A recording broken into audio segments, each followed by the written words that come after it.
Hi hello welcome to post 360. నేను మీ మురళీ రాపల్లి.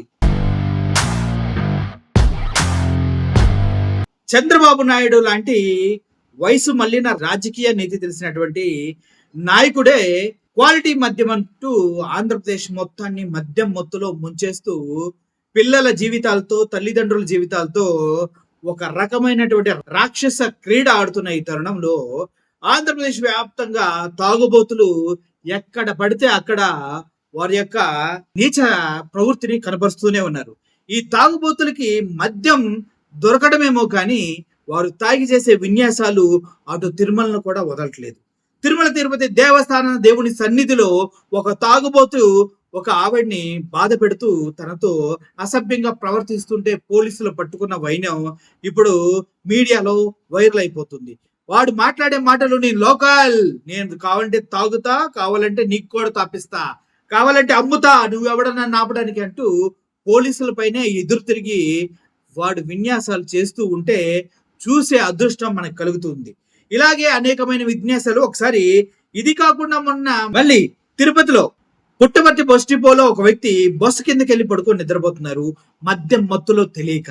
అంటే మనుషుల జీవితాలకి ఎంత గ్యారంటీ ఉంది, ఎంత తాగుబోతులను చేసి ఎంత నిస్సహాయ స్థితిలో మనల్ని ఉంచడానికి ఈ గవర్నమెంట్లు ప్రయత్నిస్తున్నాయో అర్థం చేసుకోండి. గతంలో రాజులు వాళ్ళ రాజ్యాలు పాలించడం చేతకన్నప్పుడు ప్రజలు ఎదురు తిరుగుతారనే డౌట్ వచ్చినప్పుడు వారిని తాగుబోతులుగాను వేశ్య లోలులుగాను తయారు చేసి క్రీడలకి వాటికి ఉసిగొలిపి వారిలో ఉన్నటువంటి తిరుగుబాటుని అణిచివేసే ప్రయత్నాలు చేసేవారు. అలాగే ఇప్పుడు ఆంధ్రప్రదేశ్లో అదేటువంటి సంస్కృతి కనిపిస్తూ ఉంది. తండ్రులు పూర్తిగా తాగి రోడ్లు పాలైపోతుంటే తల్లులు రోడ్ల మీదకి రాలేక ఇంట్లోనే అప్పులతో సతమతం అవ్వు వాళ్ళ జీవితాలు వాళ్ళు ఏదో విధంగా గడపాలంటూ ఉన్నది తాకట్టు పెట్టుకొని కుటుంబాలని ముందుకు నడిపిస్తూ ఉంటే పిల్లలకి కనీసం ఫీజు రియంబర్స్మెంట్ రాక అమ్మఒడి రాక నానా ఇబ్బందులు పడుతూ ఉంటే అసెంబ్లీలో చంద్రబాబు నాయుడు లాంటి విజనరీ, చంద్రబాబు నాయుడు లాంటి గొప్ప వ్యక్తులు మాట్లాడేది ఏంటి, దేశవ్యాప్తంగా చూసుకున్న ఆంధ్రప్రదేశ్ లో క్వాలిటీ మద్యాన్ని అందించడంలో ఎన్డీఏ ప్రభుత్వంతో కూడినటువంటి కూటమి ప్రభుత్వం సఫలమైందని చెప్తూ ఉన్నారు. ఇది మన రాజకీయ నాయకులు చేసేటటువంటి దరిద్రమైన స్టేట్మెంట్. ఇప్పుడు మీకు చెప్తూ ఉన్న ఒక వ్యక్తి గురించి నేను చెప్పట్లేదు. తిరుమల తిరుపతి దేవస్థానంలో సన్నిధిలో తాగుబోతు వచ్చి చేసిన వీరంగాన్ని ఆ వీడియోని ఒకసారి మీరు చూడండి.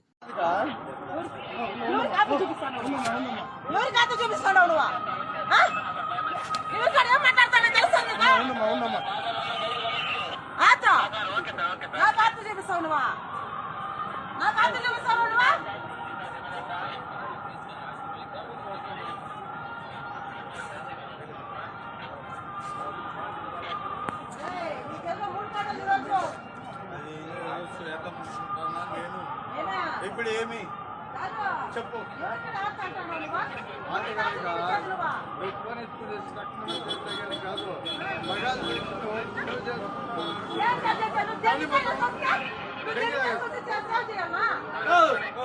నేను లోకల్లో కొడుకునే, నేను కొండ మీద కొడుకునే, నేను తెంకి తాగుతా, కావాలంటే మందు కూడా అమ్ముతా. ఇప్పుడు ఏమి అమ్ముదులేరా ఏనా కొడుకు కావాలా?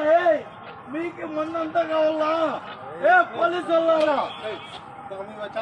మీకు నేను నమ్ముతా, నేను లోకంలో కొడుకునే. ఇప్పుడు ఏం చేద్దాం? ఏమి కావాలో చెప్పు. ఇప్పుడు ఏమి చెప్పు, అంతే కదా.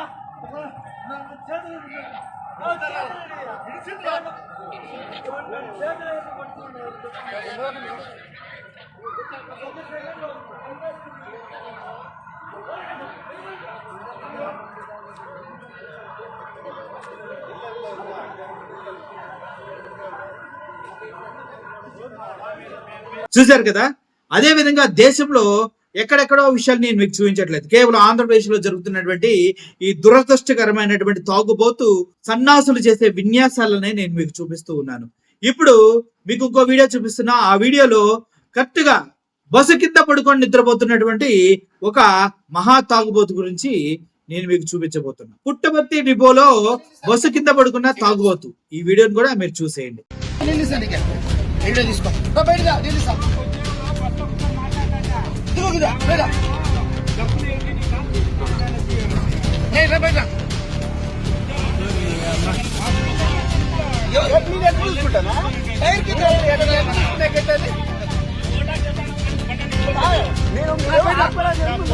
బస్ స్టాప్ కోసం ముందు నేను అంటున్నా. అంటే మీరు ఎక్కేది ఎవరు బస్సుకు వస్తాను ఆయన అనుకుంటారు. నేను అనుకుంటాను.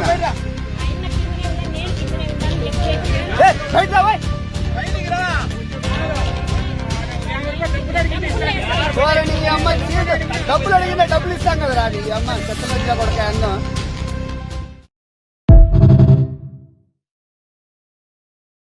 ఓవరాల్గా ఇదే చూసుకుంటే మొన్న కూడా రోడ్డు పక్కన పడుకొని సోయ లేకుండా ఉన్న వ్యక్తిని అందరు వీడియోలు చేసి సోషల్ మీడియాలో పెడతాం జరిగింది.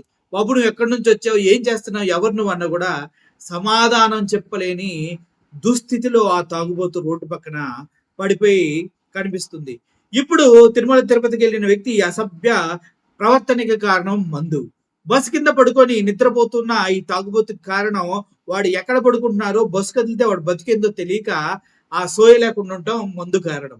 రోడ్డు పక్కన పడుకొని ఫుట్పాత్ మీద సోయ లేకుండా పడి ఉన్న వ్యక్తి పైన కారో బస్సు ఎక్కితే ఎవడ కారణం?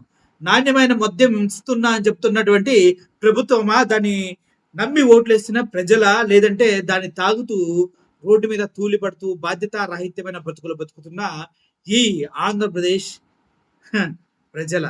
చెప్పండి. వరుడు కళ్యాణి గారు మాట్లాడారు, అంత నాణ్యమైన మద్యాన్ని, అంత మంచి మద్యాన్ని మీరు అందించేటప్పుడు మద్యం ఆరోగ్యానికి హానికరం కాదు అనే లేబుల్ను కూడా వేసి అమ్మొచ్చు కదా అని మండలిలో అడిగారు. అర్థమవుతుంది కదా మన బతుకులు ఎంత దిగజారిపోతున్నాయో, మనం ఎంత మద్యానికి లోలులమై బ్రతుకుతున్నామో. ఇదంతా కేవలం కూటమిని ప్రశ్నించే దమ్ముని, ధైర్యాన్ని మనలో చంపేసి మొత్తుకు బానిసలను చేసి చిత్తుగా మన జీవితాలతో ఆడుకోవడానికి చేసినటువంటి కుట్ర అని మీరు గమనిస్తే ఫ్యూచర్ లో చాలా చాలా చాలా మంచి నిర్ణయాలు తీసుకునే అవకాశం ఉంది. సో నాణ్యమైన మద్యం దాగి రోడ్ల మీద దొల్లుతున్న పంది కుక్కలు లాంటి బాధ్యత లేని ప్రతి మగాడికి చెప్పుతో కొట్టినట్టు ఒక విషయం చెప్తున్నా. నీ అమ్మ నిన్ను కన్నది, నీ పెళ్ళం నిన్ను కట్టుకున్నది, నీ కూతురు నీవు ఏదైనా చేస్తావని ఎదురు చూస్తుంది. నువ్వు ఇలా తాగి రోడ్ల మీద తిరిగితే వాళ్ళ జీవితాలన్నీ వేరే మగాడు పక్కలోకి చేరతాయి. గుర్తుపెట్టుకో.